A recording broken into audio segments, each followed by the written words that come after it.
아멘. 할렐루야. 하나님의 평강이 우리 성도님들에게 가득하기를 다시 한번 더 축복합니다. 여러분, 우리는 지난 한 주간 특별 새벽 부흥회를 통해서 주님이 가르쳐 주신 기도를 살펴보았습니다. 주님이 가르쳐 주신 그 기도를 통해서 우리의 기도가 갱신되어지기를 사모하는 마음으로 우리가 한 주간 하나님 앞에 나아갔었죠. 한 주간 평균적으로 80명이 넘는 그런 분들이 함께 기도의 자리에 동참해 주셨습니다. 특별 새벽 부흥회 가운데에 함께 동참해 주시고 또 여러 가지 일들로 인해서 함께 하지 못했지만 기도를 동력해 주신 모든 분들께 감사를 드립니다. 그리고 앞으로 더욱 기도의 자리에서 기도의 갱신을 경험할 수 있는 우리 모든 성도님들이 되시기를 축복합니다. 오늘 말씀은 이제 주기도문의 마지막 내용입니다. 주기도문의 마지막은 기도를 받으시는 하나님에 대한 신앙 고백으로 마무리되어집니다. 여러분들의 기도는 어떻습니까? 하나님 앞에 구하는 기도를 많이 하기는 하지만 여러분의 신앙을 기도하는 가운데 하나님 앞에 고백을 하시나요? 저도 어떨 때 기도하는 내용을 제 스스로 돌아보면 참 안타깝게도 주시옵소서, 원합니다, 주시옵소서 하는 그런 간구의 내용의 기도만 쭉 드리고 마지막에 빠지면 안 되니까 예수님의 이름으로 기도합니다 라고 그렇게 기도할 때가 참 많이 있었던 것 같습니다. 그래서 어느 순간 가만히 생각해 보니까 하나님 앞에 너무 죄송한 거예요. 기도를 하러 왔는데 하나님 아버지 찾고 나서부터 주시옵소서, 주시옵소서, 믿습니다, 주실 줄 믿습니다 막 그렇게만 기도하고 마치니까 하나님 앞에 뭔가 잘못하고 있다라는 느낌이 드는 거예요. 그래서 요즘에는 이런 기도에만 머물지 않기 위해서 신경을 참 많이 쓰려고 노력합니다. 그래도 이게 습관이 되어 있다 보니까 잘 되지 않는 거예요. 구하기만 하는 그 기도에서 여러분의 신앙을 고백하는 기도의 내용을 드리고 계시나요? 만약 여러분이 구하는 기도에만 머물러 있다면 오늘 주기도문의 마지막에 나오는 이 고백으로 인해서 여러분의 기도가 갱신되어질 수 있기를 축복합니다. 자, 그러면 13절에 나타나는 내용, 이 내용 속에서는 어떻게 신앙을 고백하는지 한번 살펴봅시다. 첫 번째는 나라가 아버지께 영원히 있다라는 고백입니다. 이 나라는 바로 하나님이 통치하시는 하나님의 나라이죠. 하나님의 나라는 하나님이 친히 창조하시고 통치하시는 하나님 나라입니다. 그리고 하나님이 임재하셔서 하나님이 통치하시면 그곳이 어떤 곳이 되었든지 하나님 나라가 이루어지는 것이죠.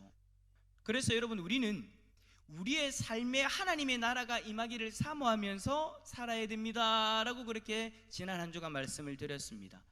그런데 여러분 한 주간의 삶을 한번 펼쳐놓고 한번 생각해 보십시오. 여러분이 하나님이 여러분을 다스리시고 인도하시는 그런 하나님 나라를 경험하셨나요? 아니면 하나님 나라와는 전혀 상관없이 그냥 그렇게 한 주간을 살지는 않으셨습니까? 우리는 이 땅에 살면서 하나님 나라를 경험하기도 하고 어떨 때는 하나님 나라를 경험하지도 못하고 그렇게 살아가고 있는 것 같아요. 그 차이가 뭘까요? 왜 그런 걸까요? 하나님이 임하셨을 때는 하나님 나라를 경험하지만 하나님 나라가 어느 순간 임하지 않을 때에는 경험하지 못하는 겁니까? 그 차이인가요? 아니에요. 왜냐하면 주님은 우리에게 예수 그리스도의 이름으로 말미암아 구원받은 하나님의 백성에게는 영원히 세상 끝날 때까지 함께 하신다라고 약속하셨기 때문입니다. 어떨 때는 임했다가 어떨 때는 떠났다가 이제는 그게 아니라는 거예요.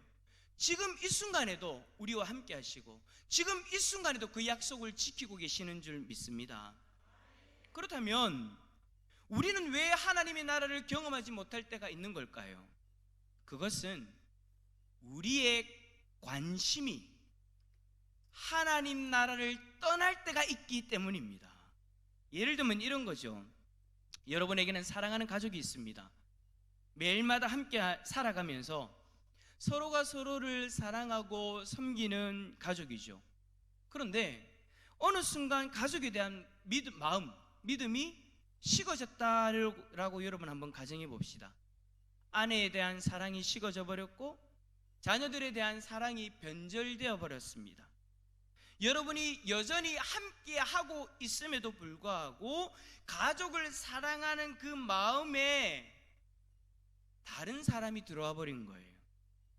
혹은 다른 일이 들어와 버린 거예요.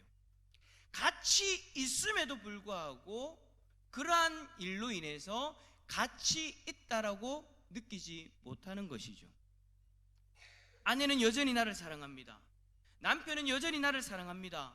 그래서 최선을 다해 섬깁니다. 그런데 내 마음에 다른 사람이 들어와 있으면 아내는 나를 위해, 남편은 나를 위해 아무것도 하지 않는 것처럼 그렇게 느껴지는 것이죠. 나와 함께 하고 있지만 함께 하지 않는 것처럼 그렇게 느껴지더라라는 것입니다. 하나님 나라도 마찬가지예요. 하나님의 나라는 예수 그리스도를 통해서 우리에게 이미 임했는데 우리가 하나님 외에 다른 것에 마음이 빼앗겨져 있으니 하나님 나라가 임하지 않은 것처럼 그렇게 느껴지더라라는 거예요.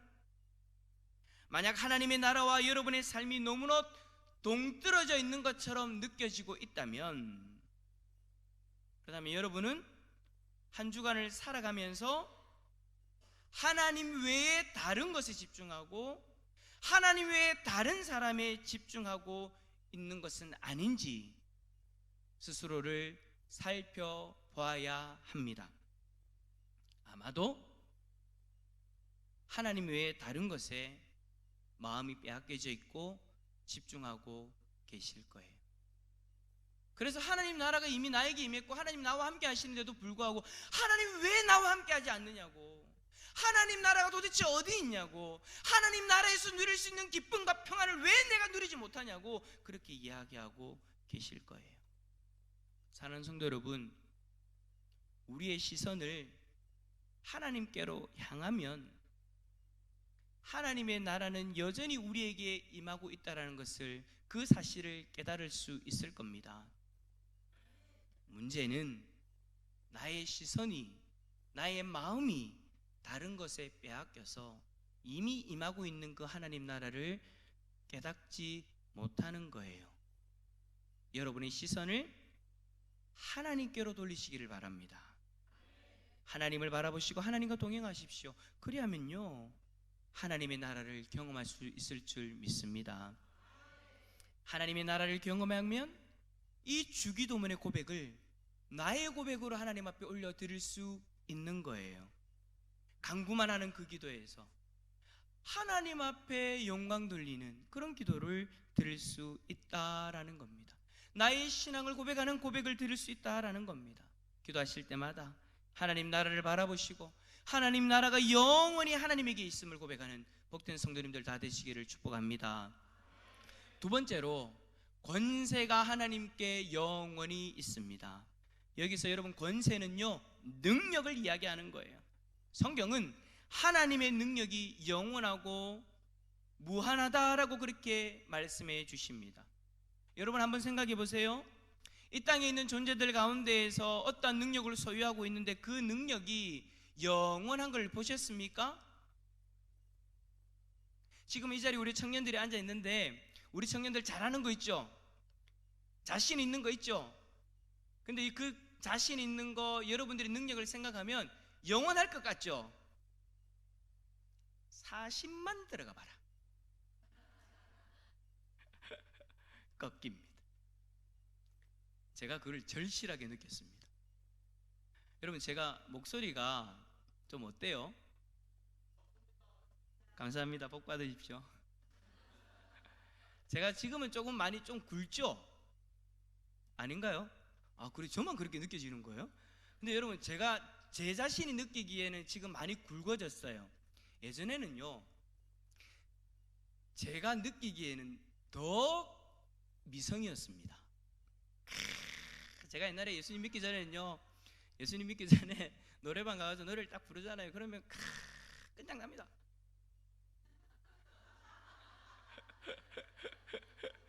제 와이프가 저한테 그러는 거예요.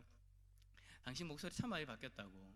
옛날엔 정말 미성이었는데 그 미성이 너무 좋았는데 그럼 뭐야 지금은. 사람의 능력은 바뀌는 것 같아. 그리고 또 꺾이는 것 같아. 그 30대 때만큼까지는 정말 뭐든지 다 할 수 있을 것 같고 막 에너지가 넘쳤는데, 어르신들 죄송합니다. 이게 이제 40 제가 딱 중반이거든요. 딱 중반인데 이제는 그 에너지를 찾기가 진짜 힘든 것 같아요. 그래서 억지로 막 끄집어 올려야 돼. 옛날에 가만히 있어 했는데 지금 억지로 끄집어내야 이제 막 그렇게 달려갈 수 있는 것 같아. 내 능력, 내가 가지고 있는 열정, 그 모든 것들이 영원할 것 같았는데 영원하지 않더라라는 겁니다. 오죽하면 여러분 그런 말이 있잖아요. 세월 앞에 장사 없다. 그죠? 세월이 흐르면 능력이 약해질 수밖에 없는 거예요. 우리는 그렇다 치고 여러분 이 땅에 있는 다른 신들을 한번 봅시다. 우리는 하나님 외에 다른 신들은 사람들이 만들었다라고 그렇게 알고 있죠. 만든 존재다라고 그렇게 알고 있어요. 어떤 신을 의지하고 싶은데 신이 내 손에 잡히지 않으니까 하늘을 보니까 해가 있고 달이 있는 거예요. 아, 나보다는 뛰어난 능력을 가지고 있을 것 같아서 해를 신으로 섬기는 데도 있고 달을 신을 섬기기도 하죠. 어떨 때는 고양이가 나보다 더 나은 것 같아서 고양이를 또 신을 섬기기도 해요. 수많은 신들을 만들어서 그렇게 섬깁니다. 그런데 여러분 이 신들이요 다 약점이 있어요. 능력에 한계가 있다라는 거예요. 로마의 신화를 봐도 마찬가지죠. 로마의 신화를 보면 신들이 죽기도 합니다. 약점과 한계가 있는 이유가 뭐냐? 바로 약점과 한계가 있는 사람이 만들었기 때문인 거예요. 우리가 생각할 수 있는 만큼만 그런 신을 만든 거죠. 요즘에 그 영화에 자주 등장하는 그 성공한 영웅들 있지 않습니까? 우리 아기들, 초등학생들, 여러분들이 영화 보면서 본 영웅이 어떤 영웅이 있어? 영웅이 사람 말고 누가 있을까? 그 어벤져스 나오는 영웅, 그 저스트 리그 나오는 영웅 있어요. 여러분 슈퍼맨 아시죠? 슈퍼맨이 대단한 그 영웅이지 않습니까? 그죠? 얼굴도 일단 첫 번째 잘생겼고 몸도 완전히 뭐 끝내주고, 그 다음에 능력은 아이고 뭐 말도 못하죠. 시간도 돌리기까지 하는데 여러분 근데 그 슈퍼맨에게도 약점이 있다는 거 아십니까? 슈퍼맨에도 크립토나이트라는 그 광물이 그 앞에 있으면 아무 힘도 못 씁니다. 우리하고 똑같아져요. 또 여러분 그 어벤져스에 보면 그 아이언맨의 약점은 뭘까요? 우리 아이들 금방 나 설교하면서 아이들이 대답하는 거 처음 들어. 가슴에 있는 거 요거 있죠. 요거 떼지면 죽어요. 근데 아이언맨은 일단 이거 없으면 안 되고 일단 죽는다라는 거. 영웅은 영웅인데 죽는다라는 거예요. 능력에 한계가 있다라는 거예요. 약점이 있다라는 것이죠. 왜요? 우리가 만들어낸 존재이기 때문에. 근데 여러분 우리 하나님은 어떻습니까? 우리 하나님의 약점은 뭘까요? 굳이 약점을 찾으란다면 우리 하나님의 약점은 저예요. 나를 너무 사랑한다라는 거. 그거는 약점이 아니겠죠.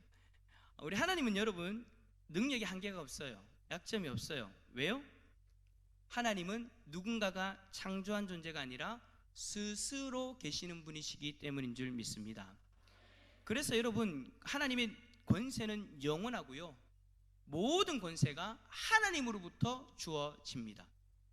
그래서 로마서 13장 1절에 이렇게 말씀하시죠.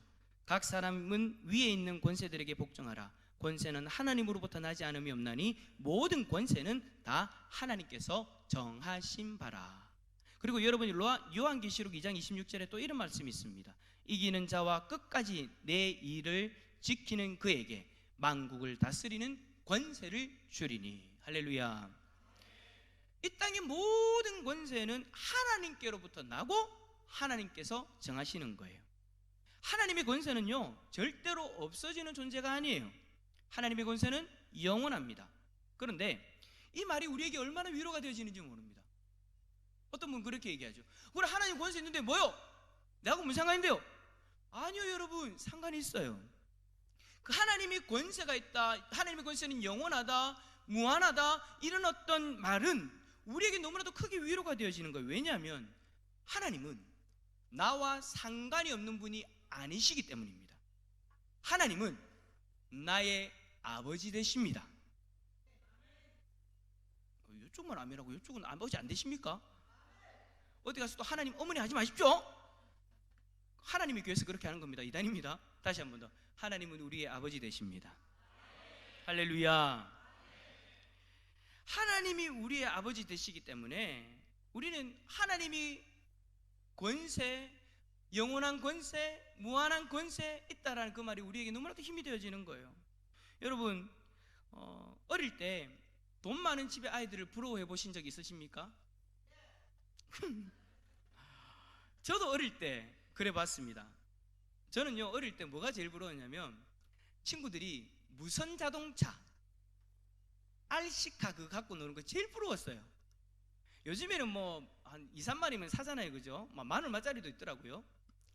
근데 그때 당시에는 그게 조금 이제 돈이 좀 나갔기 때문에 저는 그 매 추석과 설날 때마다 돈 모아가지고 사야지, 돈 모아가지고 사야지. 왜냐면 부모님 그거 절대 사주지 않으니까 돈도 없고, 그래서 이제 사줄 수 없으니까 그런 어떤 그 희망을 가지고 설날이고 추석이고 가요. 근데 갔다 오면 살 수 있을까요, 없을까요? 항상 부족하더라고요. 근데 어릴 때 부족하니까 내가 열심히 모아서 내가 이것을 사야 되겠다라고 했을까요, 안 했을까요? 마음은 먹죠. 며칠 지나면 없고. 항상 그것을 사는 아이들을 보면서 부러웠어요. 야, 저 집에는 부모님들이 돈이 많아서 저것도 사주네? 아, 나는 뭐지? 저희 아버지가 그때 당시에는, 지금도 뭐 은퇴하셨지만 노동운동가였습니다. 그래서 그렇게 물질적으로 풍요롭지 않았어요. 그러다 보니까 그런 부분들을 보면서 참 많이 부러웠죠. 그 아이들은 뭐든지 할 수 있을 것 같고 뭐든지 가질 수 있을 것 같아 보였기 때문에 그냥 부러웠어요. 그런데 지금 내가 아버지라고 부르는 하나님을 한번 보십시오. 하나님은 이 모든 만물을 말씀으로 창조하셨고 이 모든 것의 주인이 되시는 분이십니다. 약점도 없고 영원히 뭐든지 행하실 수 있는 능력을 가지신 분이죠. 그 하나님이 나를 죄에서 구원하기 위해서 자신의 독생자 예수 그리스도까지 보내주셨어요. 내어주셨어요. 하나님의 능력으로 나를 구원해 주시고 지금 이 순간에도 그 능력으로 하나님이 나와 함께 하심을 믿습니다. 저는 예수님을 믿고 하나님을 아버지라고 부르고 난 뒤에는 누군가를 부러워해 본 적이 없어요. 아내가 한 번씩 물어보죠. 누군가 부럽지 않아? 왜? 아내가 항상 답답해요. 아니, 부럽고 뭔가 열정이 일어나지 않아? 저 사람을 보면 아니? 저는 이상하게 그런 마음이 없어져 버렸어요. 왜? 하나님을 내가 아버지라고 부르는데 누구를 부러워하겠어요? 그 하나님이 나와 함께 하시고 필요할 때마다 하나님 채워주시는데 왜 부러워하냐라는 거예요. 근데 여러분, 제가 이렇게 이야기하고 나면 목사님 왜 그거밖에 없어요? 라고 물어볼 거예요. 하나님 아버지 된다면서요. 모든 걸 가지고 있다면서요. 근데 왜 목사님은 왜 교회 3층에서 살아요? 왜 목사님은 뭐 그렇게 좀 그시기하게 살아요? 라고 물어보실 수 있어요. 그 이유가 뭘까요? 지금 이 정도가 하나님이 김호길이라는 사람을 보셨을 때 가장 적당하다고 보시기 때문이에요. 욕심이야? 있죠? 있겠죠? 아니구나, 없구나. 하나님 믿고 나니까 욕심이 사라졌어. 한 번씩 마음에 있으면 좋겠다라는 마음은 있지만 막 그렇게 하지는 않지만 어쨌든 우리들의 마음 가운데 욕심이라는 것은 있죠. 근데 여러분, 하나님이 그 욕심대로 안 해줘요. 하나님이 욕심대로 안 해주더라는 거예요. 왜냐? 지금 나에게 준 그것만큼이 나에게 적당하다고 보시기 때문인 거예요. 만약에 여러분 여기서 오버되면 어떻게 될까요? 넘쳐나면 어떻게 될까요? 김호길 목사가 다음 주일에 이 자리에 있을까요? 만약에 일주일 동안 저에게 한 100억 정도가 떨어졌다. 하늘에서 갑자기 하나님이 뭐 어떤 경로로 도대체 그렇게 하실지는 모르겠지만 어쨌든 떨어졌다. 제가 이 자리에 있겠습니까? 다음 주에? 할렐루야. 저를 그렇게 믿음의 사람으로 봐주시니 감사합니다. 근데 모르겠습니다. 뭐 당해봐야 아는 거겠지만 그냥 일반적인 생각에는 아마 없겠지라는 생각을 한 번씩 하게 됩니다. 하나님이 여러분 우리에게 이 정도 주시는 거는 그냥 이게 나에게 적당하기 때문인 거예요. 하나님 더 주실 수 있어요. 더 주실 수 있는데, 만약에 나에게 지금 주신 것보다 넘치게 주시면 나라는 존재는 하나님을 떠날 것이기 때문에, 하나님을 바라보지 않을 거기 때문에, 하나님 앞에 기도하지 않을 거기 때문에, 하나님 앞에 예배하는데 목숨 걸지 않을 거기 때문에, 나에게 뭔가 좀 부족하고 적당하게 딱 있는 지금 이 순간이기 때문에 내가 하나님 앞에 기도하고 하나님을 더 찾고 하나님을 예배할 수 있는 거잖아요.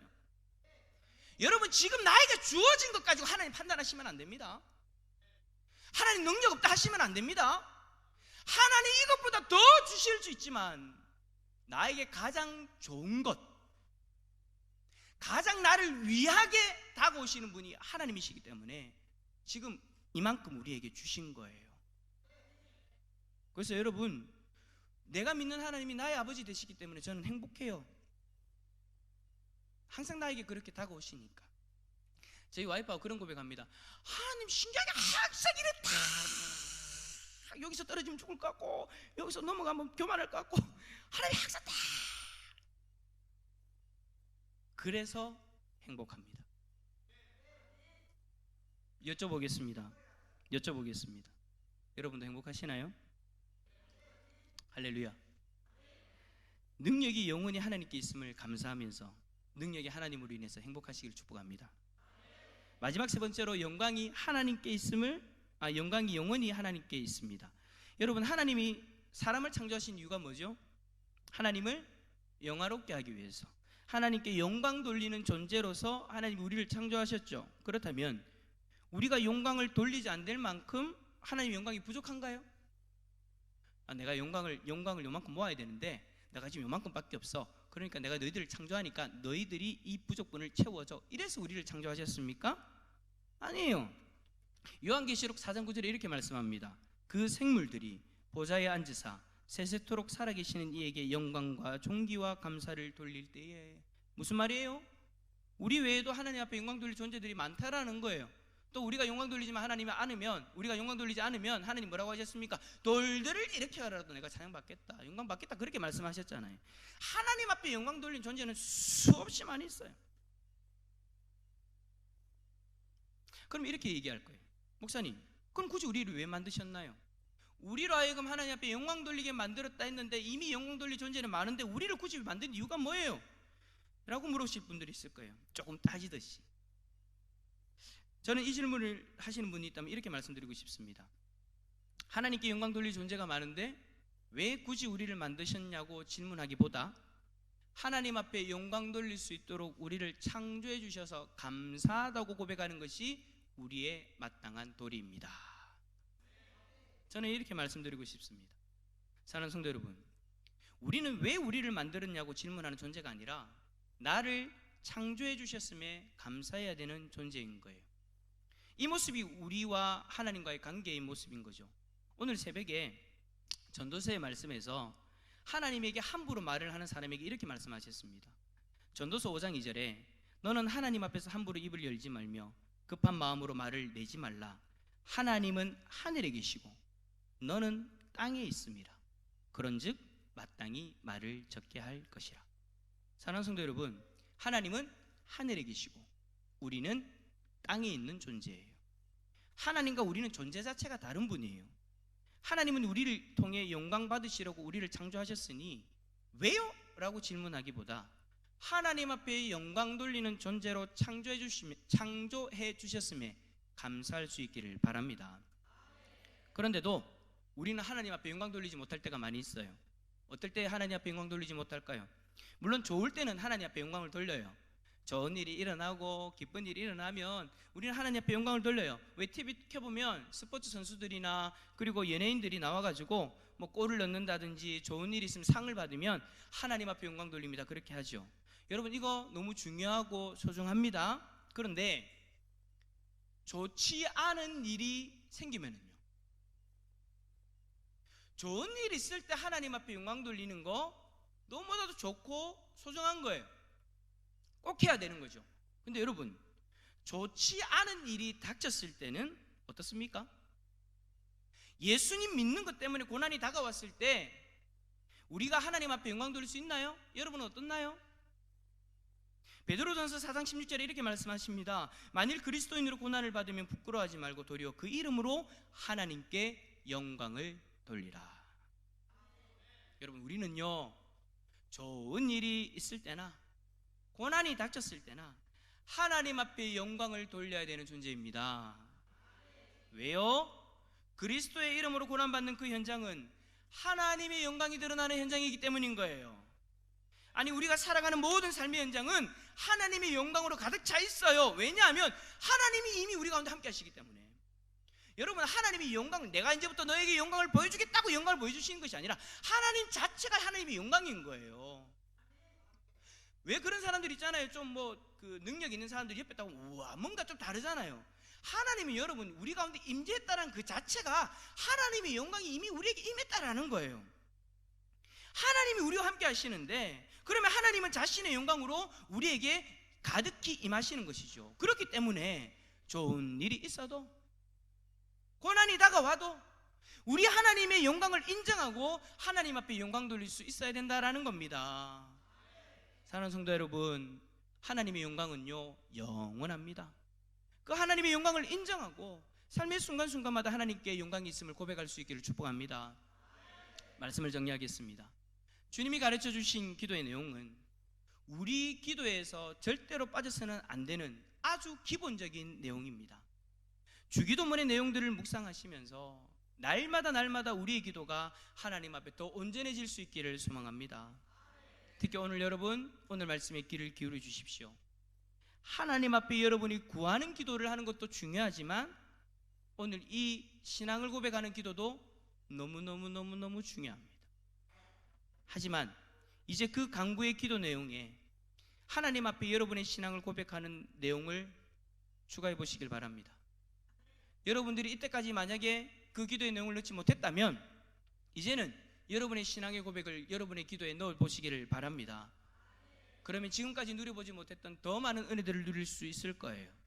하나님의 나라와 하나님의 권세와 하나님의 영광이 하나님께 있음을 고백함을 통해서 하나님을 더 깊이 경험하시는 우리 모든 성도님들이 다 되시기를 예수 그리스도의 이름으로 축원합니다.